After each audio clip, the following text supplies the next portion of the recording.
Good morning. Okay, അപ്പോൾ കഴിഞ്ഞ ക്ലാസ്സിൽ നമ്മൾ തിയറി ചാപ്റ്ററാണ് സ്റ്റാർട്ട് ചെയ്തത്. 4ാമത്തെ chapter convergence to international financial reporting standards. അതിൻ്റെ ഷോർട്ട് ഫോമാണ് ഇൻ്റർനാഷണൽ ഫിനാൻഷ്യൽ റിപ്പോർട്ടിംഗ് സ്റ്റാൻഡേർഡ്സിൻ്റെ ഷോർട്ട് ഫോമാണ് IFRS. ഓക്കെ, അപ്പോൾ അതിൽ നമ്മൾ കുറേ തിയറി കവർ ചെയ്തു. അല്ല, അതിൻ്റെ ഏകദേശം ഇൻ്റർനാഷണൽ അക്കൗണ്ടിങ് സ്റ്റാൻഡേർഡിൻ്റെ ഹിസ്റ്ററി വരെ നമ്മൾ ഏകദേശം പറഞ്ഞു നിർത്തിയിട്ടുണ്ട്. ഇന്ന് നമ്മളിവിടെ തുടങ്ങാനായിട്ട് പോകുന്നത് IASC, അതായത് ആദ്യമായിട്ട് ഇൻ്റർനാഷണൽ അക്കൗണ്ടിങ് സ്റ്റാൻഡേർഡ് രൂപീകരിക്കുന്ന ഒരു സംഘടനയാണ്. ആദ്യമായിട്ട് ഇൻ്റർനാഷണൽ, അതായത് അന്താരാഷ്ട്ര തലത്തിൽ അക്കൗണ്ടിങ് സ്റ്റാൻഡേർഡുകൾ രൂപീകരിക്കുന്ന ഒരു സംഘടനയാണ് ഈ പറയുന്ന IASC. ഇതിൻ്റെ ഫുൾ ഫോം എന്താണെന്ന് വെച്ചാൽ international accounting standards committee. International accounting standards committee, അതാണ് IASC. ഓക്കെ, അപ്പോൾ അതിനെക്കുറിച്ചൊരു നോട്ടാണ് ഇവിടെ ചോദ്യത്തിലുള്ളത്. ഓക്കെ, അപ്പോൾ എന്താണ് IASC എന്ന് നോക്കാം. International Accounting Standards Committee came into force on 29th June 1973. 1973 ജൂണിലാണ്, June 29-ന്. Okay, ഡേറ്റുകളൊക്കെ ഓർമ്മിച്ച് വെച്ചാൽ നമുക്ക് എക്സാമിനേഷൻ എഴുതുന്ന നേരത്തെ കുറച്ചും കൂടി സുഖമാണ്. അപ്പോൾ നമുക്ക് അത്രയും പോയിന്റുകൾ നമുക്ക് അത്രയും എക്സാമിനർ നമ്മളെ ആൻസർ വായിക്കുമ്പോൾ ഇമ്പ്രസ് ആവുക ചെയ്യാം. ഓക്കെ, അറ്റ്ലീസ്റ്റ് ഇയറെങ്കിലും ഓർത്ത് വെക്കുക. Due to wide range of malpractices in accounting practice, അതായത് എന്തുകൊണ്ടാണ് ഈ ഒരു കമ്മിറ്റി വരാൻ കാര്യമെന്ന് വെച്ച് കഴിഞ്ഞാൽ അതുവരെ 73 വരെയുള്ള കാലഘട്ടങ്ങളിൽ ഒരുപാട് മാൽ പ്രാക്ടീസ്, അതായത് കളവുകൾ, പിന്നെ ഒരുപാട് ഇൻഫർമേഷൻസും അതേപോലെ പൂഴ്ത്തിവെപ്പും കാര്യങ്ങളൊക്കെ അക്കൗണ്ടിങ് റെക്കോർഡ്സിൽ വന്നിട്ടുണ്ടായിരുന്നു. അപ്പോൾ അതിൻ്റെ അടിസ്ഥാനത്തിലാണ്, അതായത് ആൾക്കാരെ തെറ്റിദ്ധരിപ്പിക്കുന്ന രീതിയിൽ അക്കൗണ്ടിങ് റെക്കോർഡ്സ് എഴുതി വെക്കുക. അപ്പോൾ അതിൻ്റെ ഫലമായിട്ടാണ് വന്നിരിക്കുന്നത് 1973 IASC എന്ന് പറഞ്ഞിട്ട് ഇൻ്റർനാഷണൽ അക്കൗണ്ടിങ് സ്റ്റാൻഡേർഡ്സ് കമ്മിറ്റി വന്നത്. Okay, it is an outcome of 1972 world accounting Congress after an informal meeting between representatives of Institute of Chartered Accountants of England, Wales and American Institute of Certified Public accountants. 1972 in 1972 A world accounting Congress was held. അതായത് ഒരു world accounting Congress means സമ്മേളനം.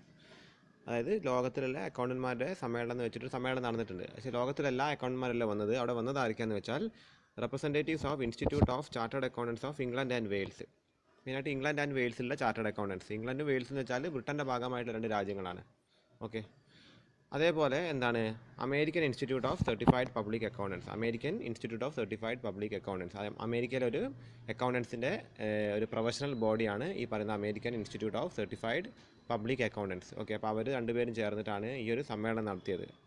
Okay, the committee headquarters R situated in London. അപ്പോൾ ഇതിൻ്റെ committee ആ ഒരു സമ്മേളനത്തിൻ്റെ ഭാഗമായിട്ട് രൂപീകരിച്ചതാണ്. Okay, 72 സമ്മേളനത്തിൻ്റെ ഭാഗമായിട്ട് രൂപീകരിച്ചതാണ്. ഇതിൻ്റെ ആസ്ഥാനം എവിടെയാണെന്ന് വെച്ചാൽ ലണ്ടനിലാണ്. അപ്പോൾ ഇംഗ്ലണ്ടിലുള്ളത് കൊണ്ട് ഇംഗ്ലണ്ടിൻ്റെ തലസ്ഥാനമാണ് ലണ്ടൻ.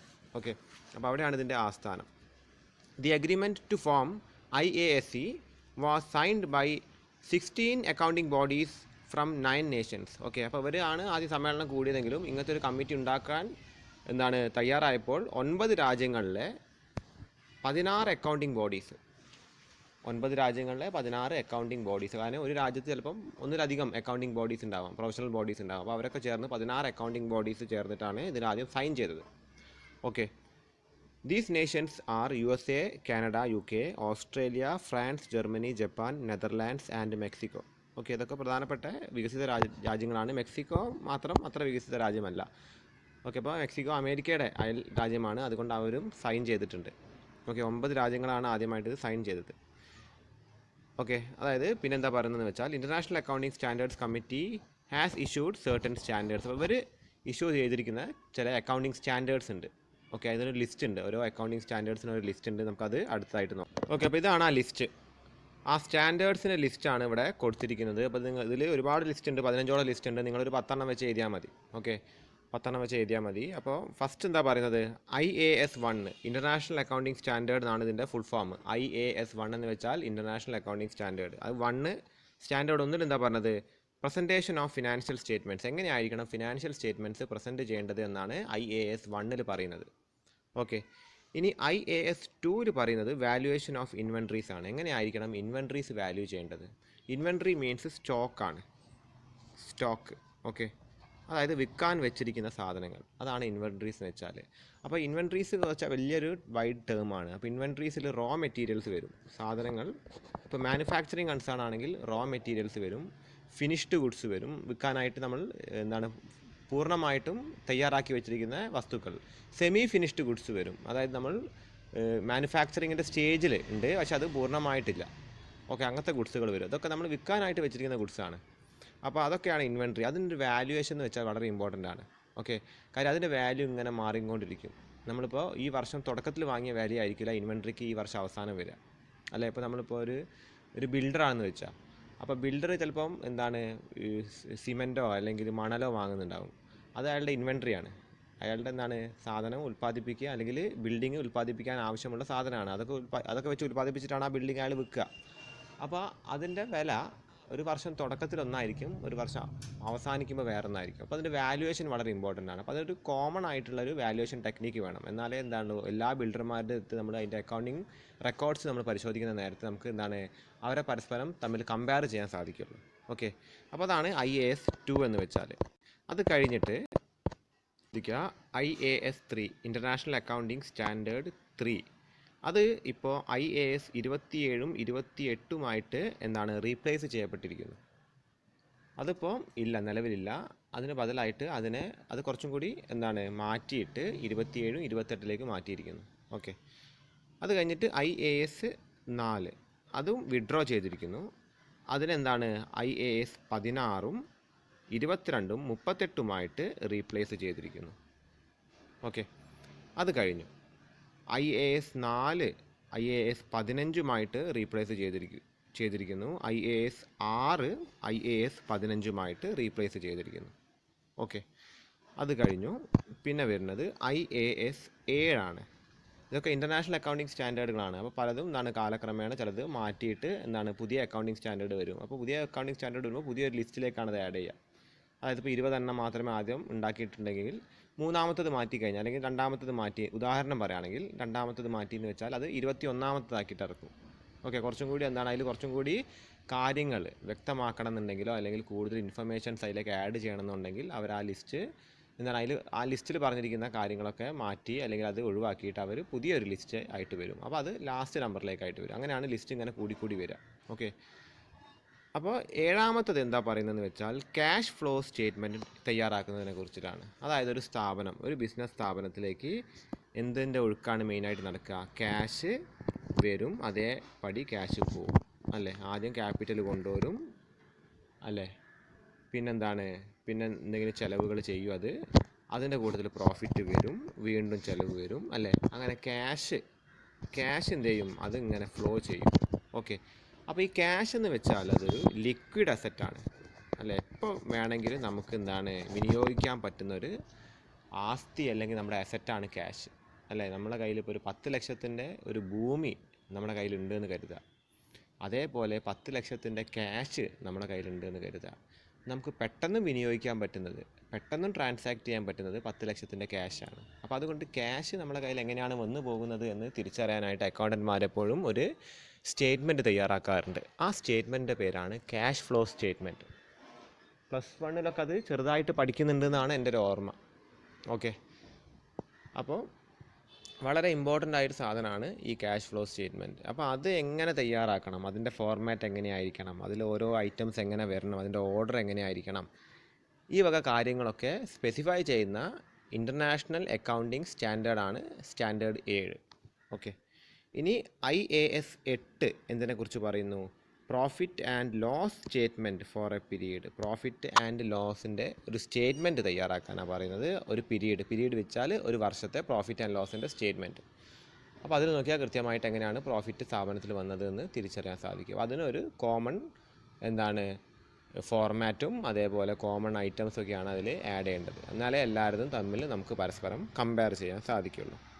ഇനി IAS 9 എന്ത് പറയുന്നു? Research for development cost will be superseded by IAS 38. അതായത് ഡെവലപ്മെൻറ്റ് കോസ്റ്റ്, സ്ഥാപനത്തിൻ്റെ ഡെവലപ്മെൻറ്റിനായിട്ട്, സ്ഥാപനം വളരാൻ വേണ്ടി നമ്മൾ നടത്തുന്ന ചെലവുകൾ, അത് കാണിക്കുന്നത് എങ്ങനെയായിരിക്കണം എന്ന് പറയുന്ന സ്റ്റാൻഡേർഡായിരുന്നു IAS 9. അതിപ്പോൾ റീപ്ലേസ് ചെയ്തിട്ടുണ്ട് എന്തായിട്ട്? 38ലേക്കാണത് മാറ്റിയിരിക്കുന്നത്. ഓക്കെ, ഇത് ഒഴിവാക്കിയിട്ട്. ഇനി IAS 10 എന്തിനെ സൂചിപ്പിക്കുന്നു? Events after balance sheet date. അതായത് ബാലൻസ് ഷീറ്റ് ഡേറ്റിന് ശേഷം, ബാലൻസ് ഷീറ്റ് ഉണ്ടാക്കിയ ഡേറ്റിന് ശേഷം എന്തൊക്കെ ഇവൻറ്റുകളാണ് നടന്നത്, അതെങ്ങനെ. ചിലപ്പോൾ ബാലൻസ് ഷീറ്റൊക്കെ ഉണ്ടാക്കിയതിന് ശേഷം, അല്ലെ, ബാലൻസ് ഷീറ്റ് എന്ന് വെച്ചാൽ ഒരു അക്കൗണ്ടിങ്ങിൻ്റെ അവസാനമാണ്. ഒരു വർഷം കഴിയുന്ന നേരത്ത് നമ്മൾ ചിലപ്പോൾ ഒരു മാർച്ച് 15 ആകുമ്പോഴേക്കും നമ്മൾ ബാലൻസ് ഷീറ്റ് തയ്യാറാക്കും. ഓക്കെ, എല്ലാ അക്കൗണ്ടിങ്ങും നോട്ട് ചെയ്ത് വെച്ചതിന് ശേഷം പിന്നെയും നമുക്കൊരു 10-12 ദിവസങ്ങൾ വരും. അപ്പോൾ ആ ദിവസങ്ങളിലും നമ്മുടെ സ്ഥാപനത്തിൽ ഇവൻറ്റ്സ് നടക്കുന്നുണ്ട്, ട്രാൻസാക്ഷൻസ് നടക്കുന്നുണ്ട്. അതെങ്ങനെ കൈകാര്യം ചെയ്യണമെന്ന് സൂചിപ്പിക്കുന്ന സെക്ഷനാണ് സെക്ഷൻ 10, IAS 10. ഇനി IAS 11 എന്തിനെ സൂചിപ്പിക്കുന്നു? Construction contract. അതായത് ബിൽഡർമാരൊക്കെ എടുക്കുന്ന കൺസ്ട്രക്ഷൻ കോൺട്രാക്റ്റിൻ്റെ അതിൻ്റെ അക്കൗണ്ട് എങ്ങനെ തയ്യാറാക്കണം എന്നുള്ളതാണ്. കൺസ്ട്രക്ഷൻ്റെ കോൺട്രാക്റ്റ്, ബിൽഡിംഗ് മാത്രമല്ല, പല സംഗതി കൺസ്ട്രക്ഷൻ നടക്കുന്നുണ്ടല്ലോ, ബ്രിഡ്ജുകളാവാം, അല്ലേ, അങ്ങനെ എന്തെങ്കിലും കൺസ്ട്രക്ഷൻസ്. അപ്പോൾ അതിൻ്റെ കോൺട്രാക്റ്റുകൾ എങ്ങനെയായിരിക്കണം നമ്മൾ അക്കൗണ്ടിലേക്ക് തയ്യാറാക്കേണ്ടത് എന്നാണ്. കോൺട്രാക്റ്റ് അക്കൗണ്ട് എന്നൊക്കെ പറഞ്ഞിട്ട് സാധനം തന്നെ വേറെ ഉണ്ട്. അതൊക്കെ നമ്മൾ കോസ്റ്റ് അക്കൗണ്ടിങ്ങിലാണ് മെയിനായിട്ട് പഠിക്കുക. ഓക്കെ, അപ്പോൾ അതെങ്ങനെ തയ്യാറാക്കണം എന്ന് പറഞ്ഞതാണ് IAS, ഇൻ്റർനാഷണൽ അക്കൗണ്ടിങ്ങിൽ സ്റ്റാൻഡേർഡ് 11 പറയുന്നത്. ഇനി IAS 12 എന്ത് പറയുന്നു? ഇൻകം ടാക്സിനെ കുറിച്ച് സൂചിപ്പിക്കുന്നു. IAS 12 ഇൻകം ടാക്സിനെ കുറിച്ചിട്ട് സൂചിപ്പിക്കുന്നു. അത് കഴിഞ്ഞിട്ട് IAS 13 റീപ്ലേസ്ഡ് ബൈ IAS 1. ഇത് ഇതിൻ്റെ കാര്യങ്ങളൊക്കെ എന്തിലേക്ക് ഇട്ടു? IAS 1ലേക്ക് അവർ കൊടുത്തു. ഓക്കെ, അങ്ങനെ ഇതിനെ ഒഴിവാക്കി, IAS 13 ഒഴിവാക്കി. ഇനി IAS 14 സെഗ്മെൻറ്റ് റിപ്പോർട്ടിംഗ് ആണ്. ഓരോ സെഗ്മെൻറ്റ് വെച്ച് നമ്മൾ അക്കൗണ്ടിങ് സ്റ്റേറ്റ്മെൻറ്റുകൾ റിപ്പോർട്ട് ചെയ്യും. അപ്പോൾ അത് എങ്ങനെ ചെയ്യണം എന്നുള്ളതാണ്. അതായത് ഓരോ ഘട്ടങ്ങൾ വെച്ചിട്ട് എങ്ങനെ റിപ്പോർട്ട് ചെയ്യണം എന്നുള്ളത്. ഓക്കെ, പിന്നെ IAS 15 എന്തിനെ സൂചിപ്പിക്കുന്നു? Information reflecting the effect on changing prices. Inflation, price change, അല്ലേ, നമുക്ക് പണപ്പെരുപ്പം എങ്ങനെ ബാധിക്കുന്നു? വില നിലവാരത്തിൽ വരുന്ന മാറ്റങ്ങൾ. അപ്പോൾ അത് നമ്മൾ അക്കൗണ്ടിങ്ങിന് എങ്ങനെ ബാധിക്കുന്നു എന്ന്, അല്ലെങ്കിൽ അക്കൗണ്ടിങ്ങിന് എങ്ങനെയൊക്കെയാണ് അതിനെ കൈകാര്യം ചെയ്യേണ്ടത് എന്ന് പറയുന്ന അക്കൗണ്ടിങ് സ്റ്റാൻഡേർഡാണ് 15 പറയുന്നത്. പ്രൈസിൽ വരുന്ന ചേഞ്ചിനെ എങ്ങനെ അക്കൗണ്ടിങ്ങിൽ നമ്മൾ ട്രീറ്റ് ചെയ്യണമെന്ന് പറയുന്ന അക്കൗണ്ടിങ് സ്റ്റാൻഡേർഡാണ് IAS 15. ഓക്കെ, അപ്പോൾ ഇത്രയാണ് ഇതിൻ്റെ. അപ്പോൾ നിങ്ങൾ ഈ ഒരു ഇത് സ്ക്രീൻഷോട്ട് എടുത്ത് വെക്കുക, ഈ ഒരു സ്ക്രീൻഷോട്ട് എടുത്ത് വെക്കുക, എന്നിട്ട് അത് നോക്കിയിട്ട് നിങ്ങൾ കൃത്യമായിട്ട് നോട്ടിലേക്ക് അത് എഴുതി വെക്കുക. ഓക്കെ, അപ്പോൾ നമ്മൾ നേരത്തെ കണ്ടത് IASCയെ കുറിച്ചിട്ടായിരുന്നു, ഇൻ്റർനാഷണൽ അക്കൗണ്ടിങ് സ്റ്റാൻഡേർഡ്സ് കമ്മിറ്റിയെ കുറിച്ചിട്ടാണ് കണ്ടത്. അത് 1977 ആ കാലഘട്ടങ്ങളിൽ വന്ന ഒരു സംഘടനയായിരുന്നു, ഒരു കമ്മിറ്റി ആയിരുന്നു. ഓക്കെ, പിന്നെ അതിനുശേഷം ഒരുപാട് മാറ്റങ്ങൾ ലോകത്ത് വന്നു. 90കളൊക്കെ ആയപ്പോഴേക്കും ഗ്ലോബലൈസേഷൻ വന്നു. വളരെ വലിയ രീതിയിൽ നമ്മുടെ വേൾഡ് ട്രേഡൊക്കെ മാറി. അപ്പോൾ ഇൻ്റർനാഷണൽ ബിസിനസ്സിൻ്റെ വളർച്ച വളരെ പെട്ടെന്ന് നടന്നു. അപ്പോൾ അതിൻ്റെ ഭാഗമായിട്ട് അക്കൗണ്ടിങ് സ്റ്റാൻഡേർഡ്സിലും കാര്യമായ മാറ്റങ്ങൾ വരുത്തണമെന്ന് അന്താരാഷ്ട്ര സമൂഹം തീരുമാനിച്ചു. അപ്പോൾ അതിൻ്റെ ഭാഗമായിട്ട് ഏപ്രിൽ 2001 എന്ത് വരുന്നത്? IASB, international accounting standards board. ഇതിൻ്റെ പേര് മാറ്റിയിട്ട് എന്താക്കി? IASB എന്നാക്കി. ഓക്കെ, അപ്പോൾ നമ്മുടെ ചോദ്യം എന്തായിരുന്നു? What you mean by international accounting standards board? Okay, അപ്പോൾ അതാണ് ഞാൻ പറഞ്ഞു വന്നത്. 2001 ഈ ബോർഡ് ആവുന്നത്. ഇത് IASC എന്നായിരുന്നു ഇതിന് മുൻപത്തെ പേര്. നമ്മൾ നേരത്തെ കണ്ട ചോദ്യത്തിലായിരുന്നു അതിനെക്കുറിച്ച് നമ്മൾ കണ്ടത്. Okay, under the recommendation made by the Walker trustees എന്ന് പറഞ്ഞ ആൾക്കാരാണ് ഈ റെക്കമെൻഡേഷൻ കൊണ്ടുവന്നത്. അതിൻ്റെ അടിസ്ഥാനത്തിലാണ് ഇതിൻ്റെ പേര് മാറ്റി ബോർഡാക്കി. ബോർഡ് എന്ന് വെച്ച് കഴിഞ്ഞാൽ അതിൻ്റെ ഘടന മാറ്റി, ആ കമ്മിറ്റിയുടെ ഘടന മാറ്റി അതിനൊരു ബോർഡാക്കി മാറ്റി. ഓക്കെ, ഇപ്പം ഇതിൻ്റെ പേര് international accounting standards board. IASB is N independent accounting standard setting body. അതൊരു ഇൻഡിപെൻഡൻറ്റ് അക്കൗണ്ടിങ് സ്റ്റാൻഡേർഡ് സെറ്റിംഗ് ബോർഡാണ്. ഒരു ഗവൺമെൻറ്റും അതിനെ നിയന്ത്രിക്കുന്നില്ല. ഇൻ ലണ്ടൻ, ഇതിൻ്റെ ആസ്ഥാനം എവിടെയാണ്? ലണ്ടൻ തന്നെയാണ്. അപ്പോൾ ഇതിൻ്റെ ആസ്ഥാനം എവിടെയായിരുന്നു? അതേ ആസ്ഥാനം തന്നെയാണ് ഇതിനുള്ളത്. 15 മെമ്പേഴ്സാണ് ഇതിനുള്ളത്. നേരത്തെ പറഞ്ഞ പോലെ 9 രാജ്യങ്ങളിലായിട്ട് 15 മെമ്പേഴ്സാണുള്ളത്. IASB entrusted with a task of developing international accounting standards. International accounting standards ആണ് ഇവർ ഉണ്ടാക്കുക. ഓക്കെ, അതാണ് ഇവരുടെ ടാസ്ക് ആയിട്ടുള്ളത്. The international accounting standards issued by IASB is known as international financial reporting standards. നമ്മളെ ചാപ്റ്ററിൻ്റെ പേര് കൺവേർജൻസ് ടു IFRS അല്ലെങ്കിൽ ഇൻ്റർനാഷണൽ ഫിനാൻഷ്യൽ റിപ്പോർട്ടിംഗ് സ്റ്റാൻഡേർഡ്സ്. ഈ ഇൻ്റർനാഷണൽ ഫിനാൻഷ്യൽ റിപ്പോർട്ടിംഗ് സ്റ്റാൻഡേർഡ്സ് ആര് തയ്യാറാക്കുന്നതെന്ന് വെച്ചാൽ IASB ആണ് തയ്യാറാക്കുന്നത്. IASC അല്ല, IASB ആണ്. Mean by international financial reporting standard വളരെ ഇമ്പോർട്ടൻ്റ് ആയൊരു ചോദ്യമാണ്. നമ്മുടെ ചാപ്റ്ററിൻ്റെ കോർ എന്ന് പറയുന്നത് ഈ ഒരു ചോദ്യമാണ്. നമ്മൾ പഠിക്കുന്നത് IFRS കുറിച്ചിട്ടാണ്, അതിൻ്റെ കൺവേർജൻസിനെ കുറിച്ചിട്ടാണ് പഠിക്കുന്നത്. കൺവേർജൻസ് എന്താണെന്ന് നമുക്ക് പിന്നീട് സംസാരിക്കാം. ഓക്കെ, ഇപ്പോൾ IFRS എന്താണെന്ന് നോക്കാം. IFRS are defined as a common global language for business affairs so that company accounts are understandable and comparable across international borders. It is useful to those companies which operates internationally. Okay, basically ഈ പറയുന്ന accounting standards എന്തിനു വേണ്ടിയിട്ടാണെന്ന് വെച്ചാൽ company അക്കൗണ്ട്സിനാണ് ഇത് basically എന്താണ് target ചെയ്യുന്നത്. They are targeting corporate accounting. Company accounting എങ്ങനെ ഉണ്ടാക്കണം എന്നാണ് മെയിനായിട്ട് അക്കൗണ്ടിങ് സ്റ്റാൻഡേർഡ്സ് ടാർഗറ്റ് ചെയ്യുന്നത്. ഓക്കെ, അല്ലാണ്ട് അപ്പം സാധാരണ ചെറുകിട വ്യവസായികളെ, അതായത് ഒരു ടേൺ ഓവറിനപ്പുറത്തേക്ക് വരുന്ന വ്യവസായികളെയൊക്കെ സ്വാധീനിക്കുന്നുണ്ട്. എന്നാലും mainly they are focusing on corporates. Corporate means എന്താണ്, കമ്പനീസ്. ഓക്കെ, അപ്പോൾ അതായത് ഒരു ഗ്ലോബൽ ലാംഗ്വേജ് എന്നുള്ള രീതിയിൽ, അതായത് കമ്പനിയുടെ ഏത് രാജ്യത്തെ ഏതൊരു കമ്പനിയുടെ അക്കൗണ്ട്സ് കണ്ടാലും ഏത് രാജ്യക്കാരനും മനസ്സിലാവുന്ന രീതിയിലായിരിക്കണം അത് തയ്യാറാക്കേണ്ടത്. അതുകൊണ്ടാണ് ഇൻ്റർനാഷണൽ ഫിനാൻഷ്യൽ റിപ്പോർട്ടിംഗ് സ്റ്റാൻഡേർഡ് തയ്യാറാക്കിയിരിക്കുന്നത്. Okay, it is useful to those companies which operates internationally. It is basically useful to those companies which operates globally. അതായത് ലോകം മുഴുവൻ വ്യാപിച്ച് കിടക്കുന്ന മൾട്ടിനാഷണൽ കമ്പനീസിനാണ് ഇത് മെയിനായിട്ട് ഉപകാരപ്പെടുക. ഓക്കെ, അപ്പോൾ അതിനാണ് IFRS ഉള്ളത്. അപ്പോൾ അതൊന്ന് നോട്ട് ചെയ്ത് വെക്കുക. ഇനി നമുക്ക് അടുത്ത ചോദ്യം എന്താണ്, what are the features of IFRS? എന്തൊക്കെയാണ് IFRSൻ്റെ ഫീച്ചേഴ്സ്, അതിൻ്റെ എന്താണ് പ്രത്യേകതകൾ എന്തൊക്കെയാണെന്നുള്ളതാണ്.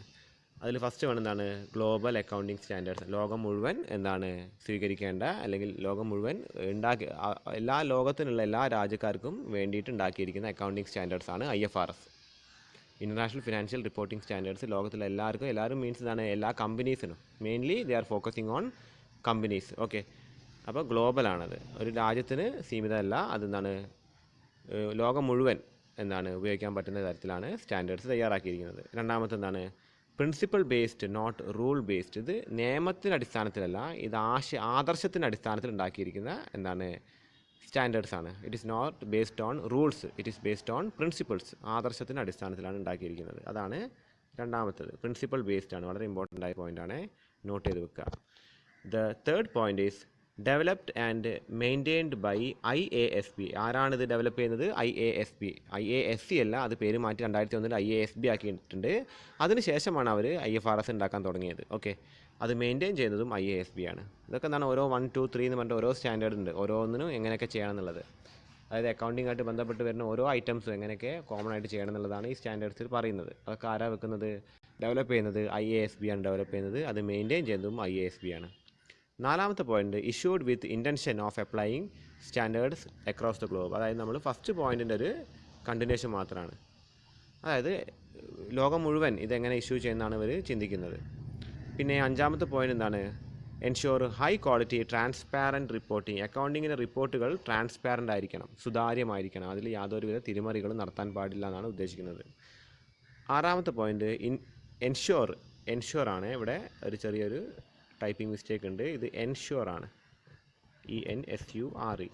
Ensure uniformity and facilitates reading, interpretation and application. ഇതെങ്ങനെ അപ്ലൈ ചെയ്യാന്നുള്ളതും ഇതിൻ്റെ ഇൻ്റർപ്രിട്ടേഷൻ, ഇതിനെങ്ങനെ നമ്മൾ എന്താണ് തിരിച്ചറിയാൻ മനസ്സിലാക്കാനും, പിന്നെ എന്താണ് ഇത് കൃത്യമായിട്ട് ഇത് വായിച്ച് മനസ്സിലാക്കാനും, വായിച്ച് ഇത് മനസ്സിലാക്കി ഇതിനെന്താണ് അപ്ലൈ ചെയ്യാൻ, നമ്മുടെ അക്കൗണ്ടിങ്ങിലേക്ക് അപ്ലൈ ചെയ്യാൻ എന്താണ് അതൊരു യൂണിഫോമായിട്ട് അപ്ലൈ ചെയ്യാൻ ഇവർ എൻഷുർ ചെയ്യുന്നുണ്ട്. അതാണ് ഇവിടെ വരേണ്ടത്. ഓക്കെ, ഇവർ എൻഷുർ ചെയ്യുന്നുണ്ട്.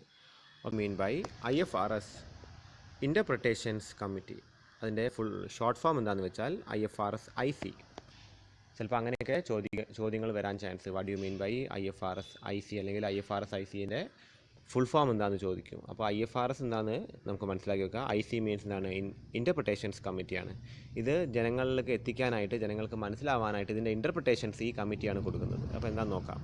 The committee is constituted with the objective of developing interpretations of IFRS issued by IASB. The committee comprises 14 voting members appointed by IFRS Foundation trustees for renewable term of 3 years. Okay, അപ്പോൾ എന്താണ് ഇവരുടെ പണി? The objective of developing interpretations of IFRS. അതായത് നമ്മൾ ഇവരുണ്ടാക്കുന്ന IASB എന്ന് പറയുന്ന സംഘടന ഉണ്ടാക്കുന്ന സ്റ്റാൻഡേർഡുകളെ ഇൻ്റർപ്രിറ്റ് ചെയ്യാനായിട്ടാണ് ഇവർ, അതായത് വിവരിച്ചു കൊടുക്കാൻ സാധാരണക്കാരിലേക്ക് ഇതിൻ്റെ ഇൻ്റർപ്രിട്ടേഷൻ, ഇതിനെ കൊണ്ട് ഉദ്ദേശിക്കുന്ന കാര്യങ്ങൾ, ഓരോ സ്റ്റാൻഡേർഡിൻ്റെയും വിവരണങ്ങൾ, അതിൻ്റെ കോംപ്ലിക്കേഷൻസ് മാറ്റിക്കൊണ്ട് അതിനെ സിംപ്ലിഫൈ ചെയ്തിട്ട് അത് വിവരിച്ചു കൊടുക്കുന്നതാണ് ഈ കമ്മിറ്റിയുടെ പ്രധാന പണി. ഓക്കെ, അപ്പോൾ ഇവർ വളരെ കോംപ്ലിക്കേറ്റഡ് ആയിട്ട് നിയമം എന്നുള്ള രീതിയിലൊക്കെയാണ് ഇത് ഉണ്ടാക്കുക.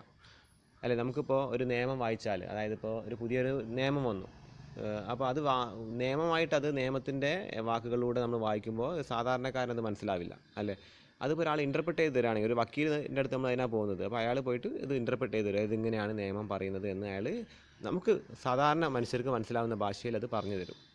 അല്ലേ, അതേപോലെ ഒരു ഡോക്ടർ, അതായത് ഇപ്പോൾ മെഡിക്കൽ ടേംസ് നമുക്കറിയില്ല, അപ്പോൾ ആ മെഡിക്കൽ ടേംസിനെ ഒരു ഡോക്ടറെ അടുത്ത് പോകുമ്പോൾ നമ്മൾ എന്താണ്, അയാളത് നമുക്ക് ഇൻ്റർപ്രറ്റ് ചെയ്ത് തരും, നമുക്ക് സാധാരണക്കാരന് മനസ്സിലാവുന്ന ഭാഷയിൽ അത് ഇൻ്റർപ്രറ്റ് ചെയ്ത്, അത് ചികിത്സിക്കുന്നുണ്ട്, അതിന് കൂടാതെ അയാൾ ഇൻ്റർപ്രിട്ടേഷൻ തരുന്നുണ്ട്. അല്ലേ, നമുക്ക് രോഗത്തിൻ്റെ കാര്യങ്ങളും നമ്മൾ എങ്ങനെയൊക്കെയാണ് അതിനെ അതിജീവിക്കേണ്ടതെന്നും ആ കാര്യങ്ങളൊക്കെ വളരെ ലഘുവായിട്ട് അയാൾ നമുക്ക് പറഞ്ഞു തരും. അല്ലെ, അതാണ് ഇൻ്റർപ്രിട്ടേഷൻ എന്ന് വെച്ചാൽ. അപ്പോൾ അതാണ് ആര് ചെയ്യുന്നത്, ഈ നമ്മുടെ അക്കൗണ്ടിങ് സ്റ്റാൻഡേർഡിന് ഇൻ്റർപ്രിട്ടേഷൻ കൊടുക്കുന്നത്, അല്ലെങ്കിൽ IFRSന് ഇൻ്റർപ്രിട്ടേഷൻ കൊടുക്കുന്ന ഒരു കമ്മിറ്റിയാണെന്ത്, IFRS interpretations committee. Okay, IFRS IC. ഇതിൽ എത്ര മെമ്പേഴ്സ് ഉണ്ട്? 14 മെമ്പേഴ്സ് ഉണ്ട്. ഈ മെമ്പേഴ്സിനെ 3 വർഷം കൂടുമ്പോഴാണ് തിരഞ്ഞെടുക്കുക. ആരാ അപ്പോയിൻ്റ് ചെയ്യുന്നത്? IFRS ഫൗണ്ടേഷൻ ട്രസ്റ്റീസാണ് തിരഞ്ഞെടുക്കുന്നത് ഈ 14 മെമ്പേഴ്സിൻ്റെ. ഈ പോയിന്റുകളൊക്കെ ഒന്ന് നോട്ട് ചെയ്ത് വെക്കുക. ഈ ഇവരുടെ റോൾ എന്താണ്? ഇൻ്റർപ്രറ്റ് ER ഇല്ല കേട്ടോ അവിടെ, interpret the application of IFRS. എങ്ങനെയാണ് IFRSനെ അപ്ലൈ ചെയ്യേണ്ടതെന്ന് ഇവർ ഇൻ്റർപ്രറ്റ് ചെയ്ത് കൊടുക്കും. രണ്ടാമത്തെ point, solutions to convergence. Convergence വെച്ചാൽ എന്താണെന്ന് വെച്ചാൽ ചെറിയ രീതിയിൽ ആദ്യം പറയാണ്. അതായത് ഇപ്പോൾ എല്ലാവരും IFRS മൊത്തമായിട്ട് സ്വീകരിക്കാൻ പറ്റില്ല. അതായത് ഇന്ത്യക്ക് മൊത്തമായിട്ട് ഇപ്പോൾ IFRS സ്വീകരിക്കാൻ പറ്റില്ല. ഇന്ത്യയുടെ ആയിട്ടുള്ള അക്കൗണ്ടിങ് സ്റ്റാൻഡേർഡ്സ് ഉണ്ട്.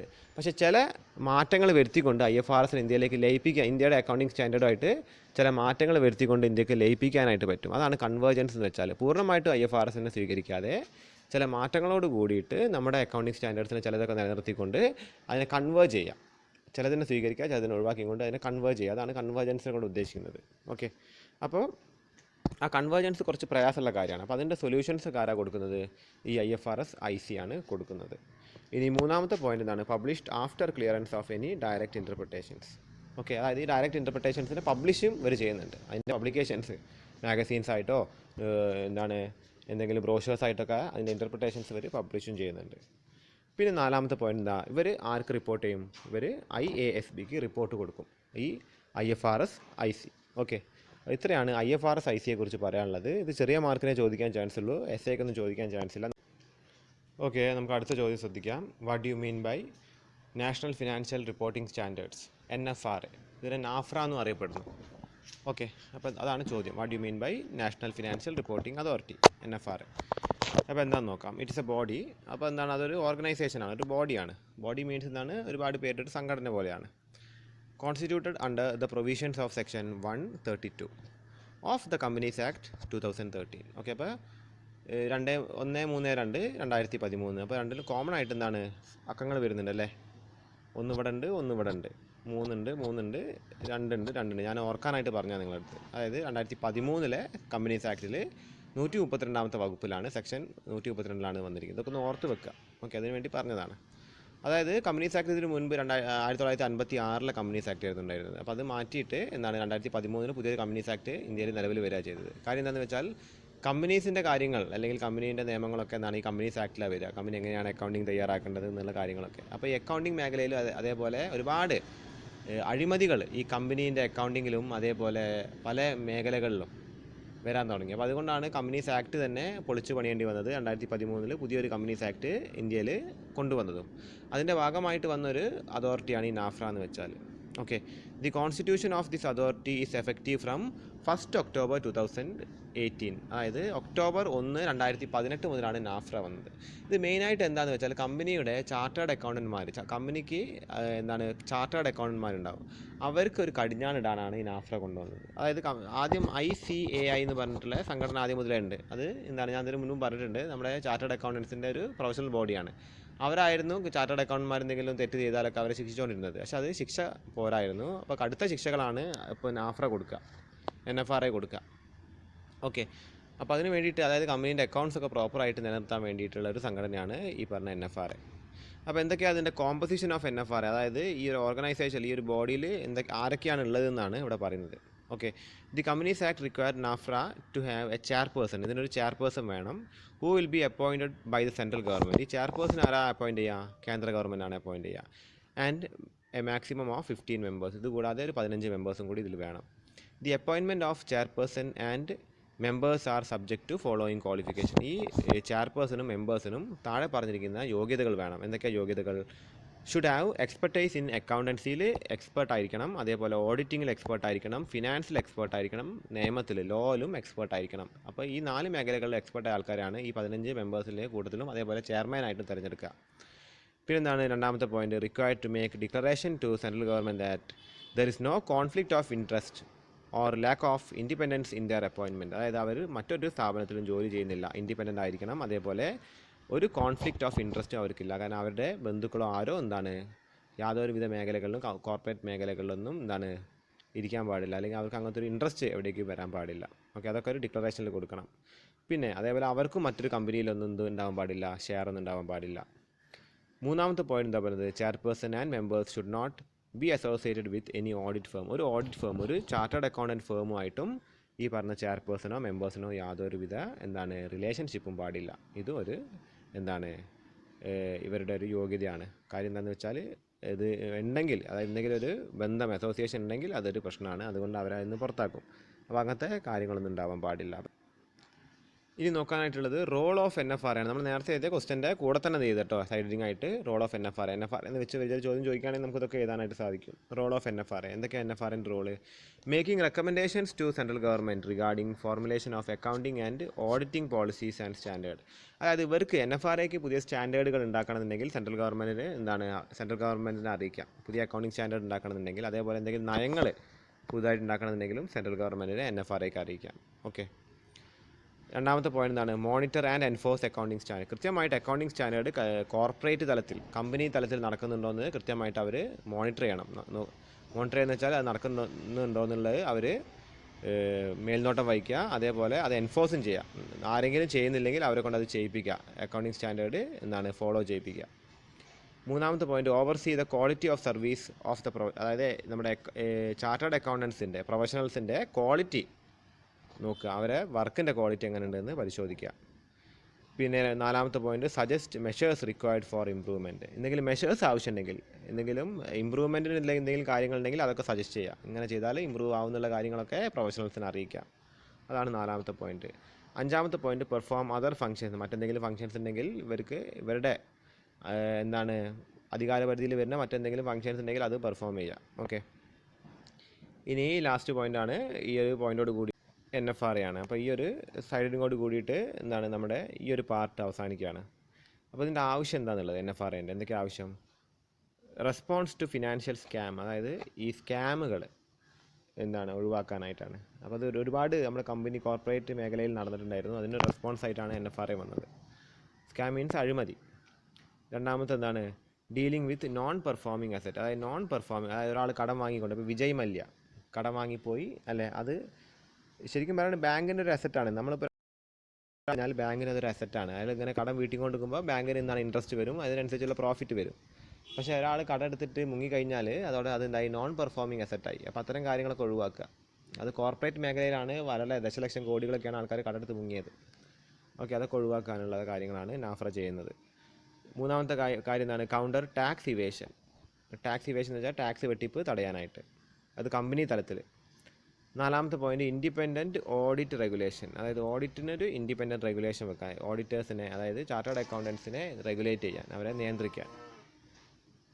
അഞ്ചാമത്തെ point take actions against auditors involve in Mal practice. അതായത് ഈ ചാർട്ടേഡ് അക്കൗണ്ടൻസ് എന്തെങ്കിലും മാൽ പ്രാക്ടീസ്, തെറ്റായ രീതിയിൽ പ്രവർത്തിക്കുകയാണെങ്കിൽ അവർക്കെതിരെ കർശനമായിട്ടുള്ള നടപടികൾ, ആക്ഷൻ എടുക്കുക. ഓക്കെ, അപ്പോൾ ഇതൊക്കെയാണ് ഇതിൻ്റെ നീഡായിട്ട് വരുന്നത്. ഓക്കെ, ബാക്കി നമുക്കിനി അടുത്ത ക്ലാസ്സിൽ നോക്കാം.